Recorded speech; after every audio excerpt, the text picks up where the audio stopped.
अरसा पहले की बात है कि वही आंखें दिखा रहा था, अब उसी नरेंद्र मोदी के कदमों तले जो है वो झुक के उसे माफ़ी भी मांगता नज़र आ रहा है।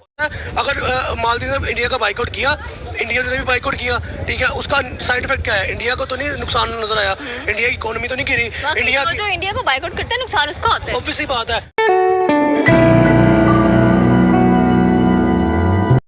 अगर मालदीव ने इंडिया का बाइकआउट किया, इंडिया ने भी बाइकआउट किया, ठीक है, उसका साइड इफेक्ट क्या है? इंडिया को तो नहीं नुकसान नजर आया, इंडिया की इकोनॉमी तो नहीं गिरी। इंडिया जो इंडिया को बाइकआउट करता है नुकसान उसका होता है, ऑब्वियस सी बात है। क्योंकि देखिए सिंपल सी बात है, इंडिया के पास पॉपुलेशन है, ठीक है, उसके बाद उनके पास इन्वेस्टर्स हैं, उनके पास मार्केट है, उनकी मार्केट वैल्यू है, ठीक है, अवाम वहाँ पे आके इन्वेस्ट करना चाहती है। टेस्ला वहाँ पे अपना एक इंडस्ट्री शोरूम खोल चुकी है, ठीक है, आईफोन वहाँ पे इंडस्ट्री बना चुका है, ठीक है, आप जितने मर्जी बड़े ब्रांड का नाम लें वहाँ पे मौजूद हैं। तो मेरे ख्याल में लोग वहाँ पे रुजू करते हैं एज ए इन्वेस्टर, ताकि उनको प्रॉफिट हो, उनकी पब्लिक की वजह से उनको प्रॉफिट हो।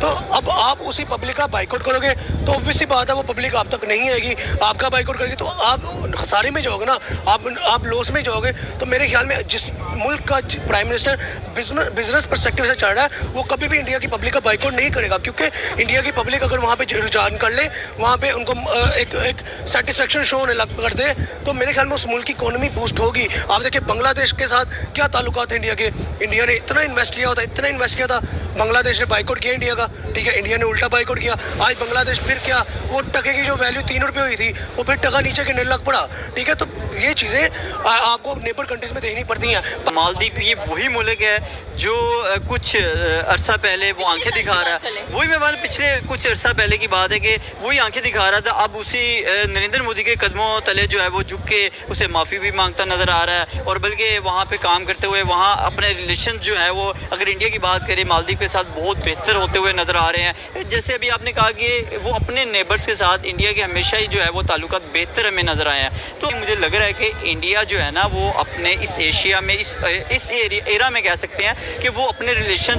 इस साउथ एशिया में बेहतर करता हुआ दिखाई दे रहा है। वो अब जाके जो है वो इंडिया से हेल्प मांग रहा है। इकोनॉमी को बड़ा लॉस हुआ था, आपको पता है, हर किसी ने जो बॉयकॉट किया, मतलब 1.5 बिलियन की आबादी हमें भारत की नजर आती है। जिसने भी इंडिया से पंगा लिया उसका डेफिनेटली लॉस ही हुआ। रक्षा ही चलाया, देख लें, उसने रक्षा ही चलाया। आप देख लें यहाँ पे हम बांग्लादेश की एग्जांपल की आप बात कर रही हैं तो बांग्लादेश को देख लें, बांग्लादेश की जब तक वो हसीना वादी थी तो वो कितने ताल्लुकात थे, रिलेशंस बड़े अच्छे नज़र आ रहे थे, बल्कि उनको एक कहते हैं ना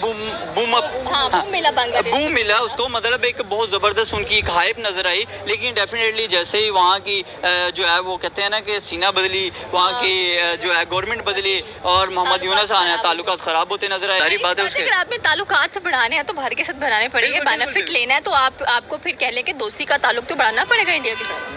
बेशक मैं वही बात करने जा रहा था कि देखें इंडिया के साथ तभी बांग्लादेश की कुर्बत बेहतर होती नज़र आएगी अगर वहाँ पर दोबारा से अगर हसीना वाजिद की हुकूमत आ जाती है, या वहाँ पे जो है उसे, या वहाँ की जो हुकूमत जैसे सेट हुआ है वैसा हो जाएगा। बिल्कुल ये गिरेगा और ज़मीन पे गिरेगा। देखें अब जो हर साल इंडिया उनको एड्स देता था या उनको जो है वो बिजली देता था या वहाँ पे जो हर तरह की जो फैसिलिटेट कर रहा था उनको प्रोडक्ट के हवाले से, जो उनके क्राइसिस थे, खाने पीने के जो फूड्स थे वो उनको प्रोवाइड कर रहा था, उन तमाम क्राइसिस देखने को मिल रहे हैं सेम टू सेम जैसे आज पाकिस्तान के हालात हैं। पाकिस्तान में अगर हम यहाँ पे बेसिक नीड की बात करें, हमारे यहाँ खाना पीना बेसिक नीड पूरी नहीं होती नज़र आ रही, हम तो यहाँ पे जो है वो भूख के लाले नज़र आ रहे हैं। लोग यहाँ पे मारा मारी, यहाँ पे देखिए अपॉर्चुनिटीज़ है नहीं, लोग यहाँ पे मोस्टली बहुत सारे अभी पिछले कुछ 4-5 साल में लोग बाहर मूव करते नज़र आ रहे हैं और बाहर भी हमारी अपॉर्चुनिटीज़ अच्छी नहीं है, हमारा जो है वो स्कोप अच्छा नहीं है, हम लोगों ने अपना इमेज सेट नहीं किया हुआ, तो हमें बाहर भी कोई अच्छी नज़र से नहीं देखा जाता। तो क्यों नहीं देखा जाता आपको भी पता है। अब लोग दूसरी ममालिक जो है वो इंडिया को क्यों प्रेफर करते हैं, उसकी रीज़न ही ये है ना कि वहाँ पे इंडिया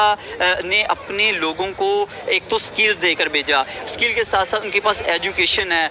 आप बताएं कि आपका यहाँ पे मोस्टली जो लोग हैं वो एजुकेटेड नहीं है, इलिटरेट कहते हैं ना, लिटरेसी रेट आपका हमारे पास है हर एजुकेशन इज ग्रेजुएशन, बस यही समझ ले। जो हमारी एजुकेशन भी में भी वो अभी आप देखें, मैंने एक ग्रेजुएशन किया और मेरे वो अल्फाज नहीं है, अगर मैं यहाँ मेरी मतलब इतनी कम्युनिकेशन इतनी स्ट्रॉन्ग नहीं है, अगर मैं यहाँ पे स्किल की बात करूँ, इंडिया के किसी छोटे से बच्चे की भी बात करूँ ना, तो यार उनको फर वो कहते हैं ना फट फड़ अंग्रेजी आती है जो हम भी पढ़ ही नहीं सकते हम उसको, ठीक है। तो कहने का मतलब ये है कि इंडिया का हम मुकाबला नहीं करते, कहीं पे भी नज़र आ रहे, वो इकोनॉमी में हो, एजुकेशन में हो, हमें उनसे बहुत सारी चीज़ें अडोप्ट करनी स्पेशल क्या है कि सीखने की ज़रूरत है। हम मालदीव्स के साथ मिलकर इस दुनिया को, इस प्लेनेट को एक और मजीद इम्प्रूवमेंट वाली जगह बनाएंगे।